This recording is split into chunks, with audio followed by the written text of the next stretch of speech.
समय की बात है। रामपुर नामक गांव में दीना और बिरजू नाम के दो मित्र रहते थे। दीना बहुत ही कामचोर और आलसी था, जबकि बिरजू बहुत ही परिश्रमी था। वो अपना काम पूरी लगन से करता था। वो दोनों ही गांव के जमींदार दयाशंकर चौधरी की जमीन पर काम करते थे। बिरजू दिन भर काम करता था, जबकि दीना अपने बैल को बांधकर पेड़ के नीचे गमछा बिछाकर सोए रहता था। जैसे ही सूर्य अस्त होता, दीना अपने पूरे शरीर में मिट्टी लगाकर और बैल को भी मिट्टी लगाकर ले जाता। वह जमींदार बाबू को दिखाता था कि उसने बहुत काम किया है, जबकि बिरजू खेतों का काम खत्म होने के बाद अपने बैल को अच्छे से नहलाता था और खुद भी स्नान करके साफ सुथरा होकर घर वापस जाता था। जमींदार बाबू दीना के इस झूठ को पकड़ नहीं पाते थे।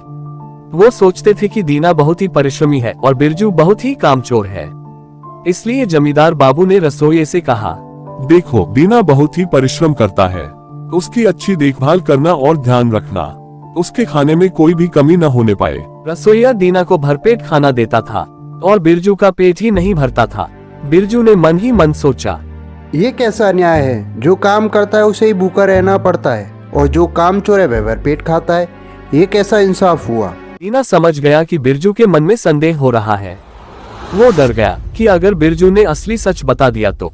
इसीलिए उसी रात को दीना ने बिरजू से कहा, सुनो बिरजू, खेत की कोई भी बात जमींदार बाबू से मत कहना। अगर कहा तो अच्छा नहीं होगा, समझ गए ना? ठीक है, मैं कुछ भी नहीं कहूँगा, पर याद रखना, सच को कभी दबाया नहीं जा सकता, समझे? कभी नहीं। अरे जा अपना काम कर, चल। यह कहकर बिरजू सो जाता है। पूरे दिन की थकान के कारण बिरजू गहरी नींद में सो जाता है और दीना पूरे दिन सोने के कारण पूरी रात सो नहीं पाता है। इसीलिए जब सुबह बैल लेकर दीना खेत में गया तो उसकी आंखें लाल देखकर जमींदार बाबू ने पूछा, क्या बात है दीना, रात को नींद नहीं आई क्या? अब क्या बोलूं हुजूर, बहुत मच्छर हैं, उन्होंने मुझे सोने ही नहीं दिया। दीना की खातिरदारी और बढ़ गई। अब वो जमींदार के घर में रहने लगा। दीना बहुत खुश हुआ और उसका जीवन ऐसे ही चलने लगा। खेतों में जाकर बैल को रस्सी से बांधकर वो सोया रहता था और बिरजू ईमानदारी से अपना काम करता जाता बिना फल की चिंता किए। एक दिन हुआ ये, खाना खाते वक्त रसोइये ने देखा कि दीना खाना बर्बाद कर रहा है। रसोइये ने दीना से कहा, मैं कुछ दिनों से देख रहा हूँ तुम खाना बहुत बर्बाद कर रहे हो, जितना चाहिए उतना ही लो ना। दीना ने कोई उत्तर नहीं दिया। उधर रसोइया बिरजू को देखकर ये सोचने लगा, दीना खाना बर्बाद कर रहा है और बिरजू का पेट नहीं भर रहा है, कहीं कुछ तो गड़बड़ जरूर है। रसोइया जमींदार की पत्नी के पास गया और उनसे प्रणाम करके कहा, मालकिन, मैं कह रहा था कहीं कुछ तो गड़बड़ हो रही है। जमींदार की पत्नी को रसोइये ने दीना और बिरजू के खाने के बारे में स्पष्ट बताया। उस दिन रात को जमींदार की पत्नी ने जमींदार से कहा, अच्छा सुनिए तो सही, दीना और बिरजू खेतों में क्या काम करते हैं? वो आपको एक बार देखना तो चाहिए, क्या काम करते हैं, कैसा काम करते हैं, आपको नजर रखनी चाहिए। जमींदार बाबू ने कारण जानना चाहा, तो जमींदार की पत्नी ने संदेह का कारण बताया। सुनकर जमींदार बाबू ने सोचा, बात तो सही है, पर अपनी आंखों से देखना उचित होगा। यह सोचकर दूसरे दिन वह किसी से बिना कुछ कहे चुपचाप खेतों में चले गए। दूर से खड़े होकर उन्होंने देखा कि बिरजू बहुत मन से काम कर रहा है, जैसे वह अपने लिए कर रहा हो। अब वह दीना को ढूंढने गए।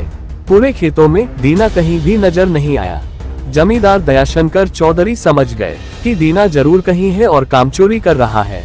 तभी उन्होंने देखा, पेड़ के नीचे गमछे का तकिया लगाकर दीना खर्राटे लेकर सो रहा है। यह देखकर जमींदार बाबू को बहुत गुस्सा आया। किसी को बिना कुछ कहे वो अपने घर लौट आए और अपनी पत्नी से कहा, मुझे बिरजू के लिए बहुत बुरा लग रहा है। नहीं, मैंने उसके साथ बहुत अन्याय किया है। एक आदमी बिना कुछ कहे परिश्रम करता जा रहा है और दूसरा बिना काम किए सारे सुख भोग रहा है। यह नहीं हो सकता। मैं बिरजू को पहचान नहीं पाया। आप ना बिरजू को कोई दूसरा काम दे दीजिए, उसके बाद हम अपनी बेटी की शादी उससे करवा देंगे। बेटी भी हमारी नजरों से दूर नहीं होगी, है ना? क्या कहते हैं आप? बोलिए ना। अपनी पत्नी की बात सुनकर जमींदार बाबू को बहुत अच्छा लगा। जमींदार बाबू ने सूर्य अस्त होने तक इंतजार किया। उसके बाद जब वो दोनों लौट आए तो जमींदार बाबू ने दीना को बुलाया। दीना, अभी मेरे कमरे में आओ, तुमसे कुछ बात करनी है मुझे। हुजूर, मेरे शरीर में तो मिट्टी लगी हुई है ना, मिट्टी साफ करके आता हूँ। पूरे दिन मिट्टी पसीना, पहले इन्हें तो साफ कर लूं। नहीं नहीं, इसी वक्त मेरे कमरे में आओ। जमींदार यह कहकर चले गए। दीना को कुछ भी समझ नहीं आ रहा था कि अचानक ये क्या हुआ। दीना धीरे धीरे जमींदार बाबू के कमरे की तरफ गया। जमींदार बाबू ने दीना को देखकर कहा, आ गए, अभी तुम्हारा एक काम बाकी है।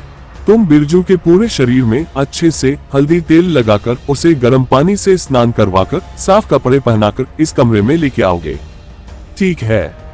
हुजूर, ये कैसा न्याय है? मैं पूरे दिन मेहनत करने के बाद उस आलसी बिरजू के शरीर में तेल और हल्दी लगाऊंगा? इतने दिनों से तुमने मुझे बेवकूफ बनाया है, पर आज मैंने अपनी आंखों से देखा है तुम्हारे परिश्रम का नमूना। तुम आलसी हो, कामचोर हो, झूठे हो। तुम इसी समय इस घर से निकल जाओ, तुम्हें अब मैं काम पर नहीं रखूंगा। ये बात सुनकर बिरजू ने जमींदार से हाथ जोड़कर कहा, हुजूर, हुजूर सुनिए, हम दोनों ही आपके पास काम के लिए आए थे ना, है ना हुजूर? आप दया करके दीना को एक और मौका दीजिए, बस एक और मौका हुजूर। हुजूर, मुझे विश्वास है कि दीना अपनी गलती समझ गया है। हाँ, क्यों रे? इसके बाद जमींदार बाबू ने बिरजू की बात मान ली और दीना से कहा, बस एक और मौका देता हूँ, अपने आप को सुधार लो, तुम्हें साबित करना पड़ेगा कि तुम आलसी नहीं हो।